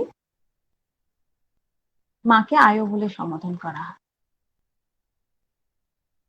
এবং যখনই জননী, মা, আয়ো যেভাবে বলি না কেন, এই শব্দ কটা আমরা উচ্চারণ করি, তখন আমাদের মধ্যে বিভিন্ন ধরনের অনুভূতির স্রোত খেলা করে। সারদা প্রসাদ কিস্কু তার কবিতায় বলছেন, সেই কবে শৈশবের দিনগুলি কেটেছে তোমার হাতে, ছিলাম যে কত ক্ষুদ্র বীজ অঙ্কুরিত, করেছ লালন যত্নে দূর করে আবর্জনা ভরা, তুমি ছাড়া অসহায় কেবল কেঁদেছি হয়ে ভীত, ক্রন্দন শিখেছি জন্মাবধি, তাই কেঁদে বারংবার রেখেছি তোমাকে টেনে, সাবধানে লালন পালন করে বড় করে গেছো, দিয়ে গেছো কথা বলিবার শক্তি, হাঁটি হাঁটি পা পা করে তুমি শেখালে চলন। শৈশবে মনের মধ্যে কুচিন্তার উদয় যখন হতো, বিরত রেখেছো তার থেকে, মন উৎসাহিত হয়েছে তোমার দ্বারা শুভ কাজে, দূরে কিছুক্ষণ চলে গেছে হয়ে যেতে দুশ্চিন্তায় আশঙ্কায় ভীত, লোকে যদি ভালো করে আমার বিষয়ে তুমি শুনে বড়, লোকে যদি ভালো বলে আমার বিষয়ে তুমি শুনে বড় গর্ব করেছো, সংকুচিত, অপ্রসন্ন, অবসন্ন প্রায় কাটাও প্রহর গুনে নিন্দনীয় বাক্য শুনে আমাকে জড়িয়ে ধরে, আমার ভালোতে ভালো তুমি গোহে আমার জননী, আমাকে চেনালে তুমি কি মহৎ ধুলার ধর্ম। এবং যখন আমরা জননী এবং মা হোক, আয়ো হোক, যে যে ভাষায় যেভাবে আমরা বলি না কেন, এই শব্দটার সঙ্গে আমাদের একটা অদ্ভুত নিবিড় আত্মিক যোগ রয়েছে। এবং যখনই এই শব্দখানি উচ্চারণ করা হয়, আমাদের প্রত্যেকের একটা একটা একান্ত ব্যক্তিগত অনুভূতির জায়গা রয়েছে এবং প্রত্যেকের এই অনুভূতিটা ভীষণভাবে ব্যক্তিগত। কারো কাছে যখন মা বলা হয়, কেউ বা ধরা যাক মা যখন আদর করে খেতে দেন সেই সময়টুকুকে দেখে। আবার ধরা যাক কারো কাছে যখন মা শব্দটা উচ্চারণ করা হয়, যখন ধরা দুপুরের এই গ্রীষ্মের দাবদাহের মধ্যে মায়ের কোলে মাকে আঁকড়ে ধরে শুয়ে থাকার মধ্যে মাকে দেখে। আবার ধরা যাক কেউ যখন মা শব্দটি শোনে, তার চোখের সামনে ভেসে ওঠে একজন একজন এমন এক রমণীর কথা, যে কিনা প্রত্যেক দিন শত কষ্ট শত যন্ত্রণা সত্ত্বেও নিজের সন্তানকে বাড়ি রেখে কর্মজগতে ছুটে যায় তার সন্তানের মুখে দুমুঠো অন্ন তুলে দেবে বলে। আবার কারো কাছে যখন মা কথাটা বলা হয়, তখন তার মাকে কাছে না পাওয়ার, মায়ের থেকে দূরে থাকবার ওই যন্ত্রণাটুকুর মধ্যে দিয়েই তার কাছে ধরা দেয় মা। আবার কারো কাছে বা মা যখন রান্নাঘরে আঁচল দিয়ে ঘাম মোছে, সেই আঁচলের গন্ধের মধ্যে মায়ের অনুভূতি লুকিয়ে থাকে। আবার বাইরে খেলতে গিয়ে মার খেয়ে মায়ের কাছে ফিরে এসে আবার মার খাওয়া, তার মধ্যে মায়ের ভালোবাসা লুকিয়ে থাকে। ফলে এই মা কথাটি যখন আমরা বলি, তখন বিচিত্র ধরনের অনুভূতির স্রোত খেলে যায় প্রত্যেকের মনের মধ্যে। আবার এমনও তো হয় যে কাউকে যখন মায়ের কথা বলা হচ্ছে, তার তার এত যন্ত্রণার একটা স্মৃতি মনের মধ্যে ভেসে উঠছে যে মা অসময়ে তার কাছ থেকে দূরে সরে গেছে। অনেক অনেক কথা বলার ছিল তার মাকে, কিন্তু তার মনের মধ্যে সেই কথা লুকিয়ে, সেই যন্ত্রণা লুকিয়ে সে জীবন যাপন করছে। কত কথাই তো না বলা থেকে যায় এবং সবকিছুর মাঝখানে হয়তোবা বলা হয়ে ওঠে না যে মা তোমাকে আমি কতখানি ভালোবাসি। সারদা প্রসাদ কিস্কু তার জননী কবিতাটির মধ্যে সেই সমস্ত অনুভূতিগুলোকে যেন একত্রিত করে দিয়েছেন এবং প্রত্যেক পাঠককে তার তার নিজের মতো করে মাকে কেন্দ্র করে তার যে অনুভূতি, যে আবেগ, যে ভালোবাসা, সেখানে মান আছে, অভিমান আছে, সেখানে আন্তরিকতা আছে, ভালোবাসা আছে, আশ্রয় আছে, অনেক কিছু লুকিয়ে রয়েছে। সেই অনুভূতির একটা গভীর জায়গায় নিয়ে যান সারদা প্রসাদ।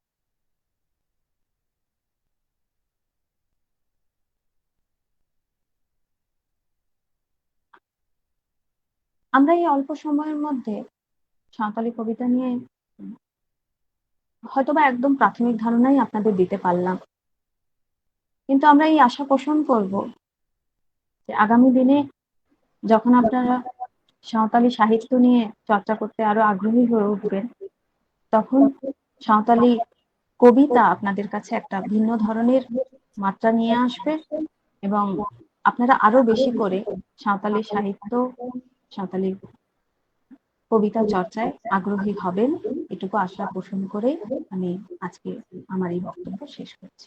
ধন্যবাদ। প্রথমে ডক্টর শান্তি সোরেনকে তার এই অমূল্য বা মূল্যবান বক্তব্য রাখার জন্য ধন্যবাদ জানাচ্ছি। কিন্তু বলে রাখি যে ডক্টর ধীরেন্দ্রনাথ বাজকে একাডেমি অফ ফোকলোরের সঙ্গে যুক্ত ছিলেন একদম প্রথম পর্যায়ে। আমরা বলবো সেটা 1980, 81, 82 ওই সময় মানে একাডেমি অফ ফোকলোরের তরফ থেকে কিন্তু সাঁওতাল ভাষা শিক্ষার একটা ব্যবস্থা ছিল সেই সময়। তাই পরবর্তীকালে সেটা অনেক পরিবর্তন ঘটেছে। তবে সাঁওতালি সাহিত্য বা তাদের যে কবিতা নিয়ে সত্যি কথা বলতে এখনো পর্যন্ত সেইভাবে চর্চা বা তার পর্যালোচনা আমাদের এই সামাজিক যে প্রেক্ষাপট সেখানে এখনো পর্যন্ত সেই পর্যায়ে পৌঁছয়নি, যার ফলে একটা সীমিত গণ্ডির মধ্যে এই চর্চা সীমায়িত হয়ে রয়েছে। অর্থাৎ অধিক মানুষের কাছে এই রসদ দুটো কারণে পৌঁছতে পারেনি। তার একটা হচ্ছে ভাষা সমস্যা, কারণ তারা যারা এই ভাষাকে লেগেছে অলচিকি ভাষা, নিশ্চয়ই যদি আমি ভুল না বলি, সে অলচিকি ভাষার সম্পর্কে আমাদের মতো সাধারণ মানুষের বোধগম্য নয়, সে ভাষা যাতে না শিখতে পারলে এবং তার প্রকৃত অনুরূপ যদি যে ভাষায় বাংলা হোক বা অন্য কোনো ভাষা সেটাকে রূপান্তরিত না করে, এই কারণে কিন্তু একটা সীমায়িত তার ব্যাপ্তি ঘটতে পারছে না।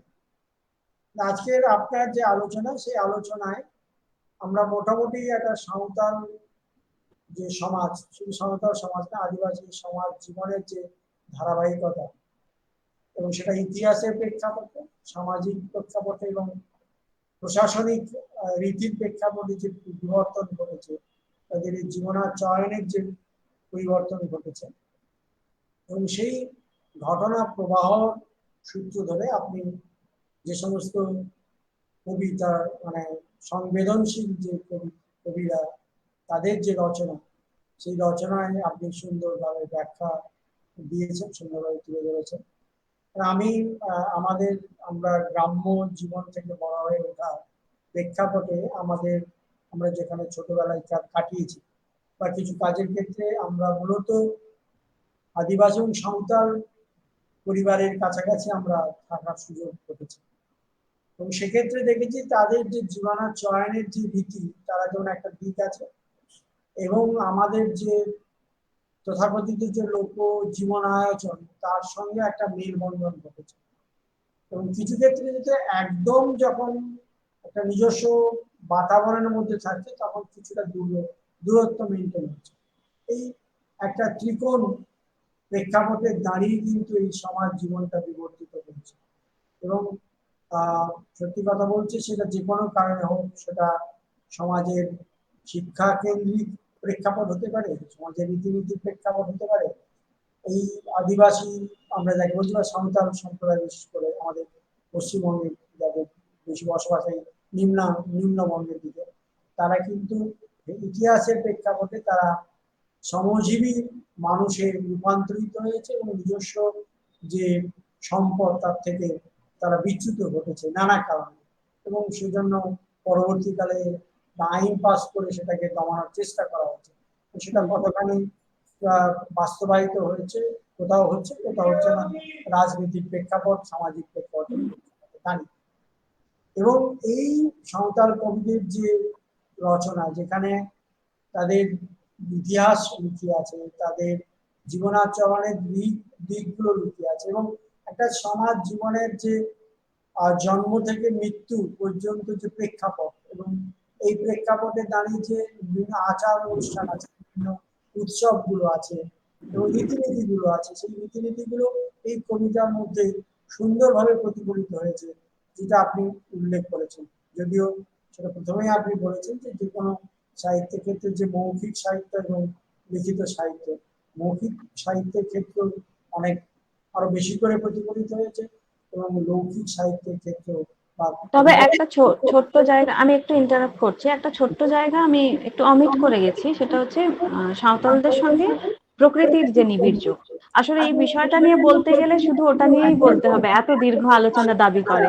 এই তো একদম অবশ্যম্ভাবী এক কথায় প্রকৃতির সঙ্গে এবং তাদের, আমি যেটুকু আমার কাজের সুযোগ দেখেছি এবং সেখানে তাদের জীবনাচরণের প্রতিটি পদে, সেটা সংস্কৃতির ক্ষেত্রেও, খাদ্যাভ্যাস ক্ষেত্রেও, পোশাকের ক্ষেত্রেও, রীতিনীতির ক্ষেত্রেও প্রতিটির সঙ্গে একটা প্রকৃতির যোগ, একটা নিবিড় যোগ রয়েছে।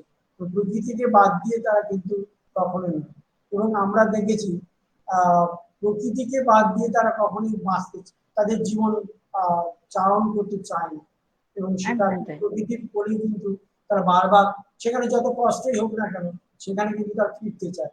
এটা একটা তাদের জীবনের একটা ধারা বলতে পারেন, তাদের একটা রীতি বলতে পারেন। তো যাই হোক, সেই দিকগুলো কিন্তু যে কবিরা তাদের রচনার মধ্যে তুলে ধরেছেন এবং বিশেষ করে একটা প্রতিটি মানুষের যে তার অনুভূতির যে দিকগুলো আছে, স্নেহের দিক বলুন, প্রেমের দিক বলুন, সুখ দুঃখের দিক বলুন, সামগ্রিক যে অনুভূতির যে রূপরেখা, এই রূপরেখাগুলো কিন্তু এই কবিতার মধ্যে ব্যক্তি ঘটেছে। কবিরা সেগুলো তাদের যে দৃষ্টিভঙ্গি, তাদের যে ভাবানুবেগ, সেটাকে উপস্থাপনা করেছেন এবং সেটা আপনি বেশ উদাহরণ দিয়ে সুন্দরভাবে ব্যাখ্যা করেছেন। এবং আজকের এই আলোচনা সাঁওতাল কবিতা ভ্রমণ এবং তো প্রকৃত স্বরূপ উন্মোচনতা নিবিড় পাঠ তার একটি পূর্ণাঙ্গ রূপ আপনি উল্লেখ করেছেন এবং আমরা সমৃদ্ধ হয়েছি। আশা করছি যারা আজকের শ্রোতা এই অনুষ্ঠানটি শুনেছেন বা আগামী দিনে এটা তো থাকবেই, যারা দেখবেন বা শুনবেন তারাও উপকৃত হবেন। এবং সাঁওতাল কবিদের যে ভাবনা, সেই ভাবনার সঙ্গে তাদের জীবনের রূপরেখা অনেকখানি যে ব্যাপ্তি ঘটেছে সেটাও কিন্তু উপলব্ধি করতে পারেন। এটুকু নিশ্চয়ই আশা রাখবো, আশা রাখছি। এবং সেই প্রেক্ষাপটে দাঁড়িয়ে একাডেমি অফ ফোকলোরের পক্ষ থেকে আপনাকে আবারও আমি অভিনন্দন জানাচ্ছি এবং আগামী দিনে নিশ্চয়ই আপনাদের এই সহযোগিতা থাকবে একাডেমির সঙ্গে। আপনাদের সহচর্যে একাডেমির এই ব্যাপ্তি ঘটবে এবং সাধারণ মানুষের কাছে এইভাবে কিন্তু যে জ্ঞানও যে আমরা যেগুলো অজানা অনেক তথ্য কিন্তু আমরা জানতে পারি, এটুকু আশা রাখছি। সেজন্য আবারও আপনাকে এই মূল্যবান বক্তব্য রাখার জন্য একাডেমির পক্ষ থেকে আপনাকে ধন্যবাদ জানাচ্ছি, আমরা কৃতজ্ঞতা জানাচ্ছি। সবাই ভালো থাকুন। আমারও আপনাদের সঙ্গে কাজ করতে পেরে, আপনাদের সঙ্গে যুক্ত হতে পেরে খুবই ভালো লাগছে। আমি খুব আনন্দিত এবং সম্মানিত বোধ করছি। আন্তরিকভাবে ধন্যবাদ জানাই। সবাইকে নমস্কার জানিয়ে, সবাইকে শুভরাত্রি জানিয়ে ভালো থাকুন, সুস্থ থাকুন এই কামনা করে আজকের যে দিনের যে আলোচনা সেটা একটা আনুষ্ঠানিকভাবে পরিসমাপ্তি ঘোষণা করছি। নমস্কার। ধন্যবাদ।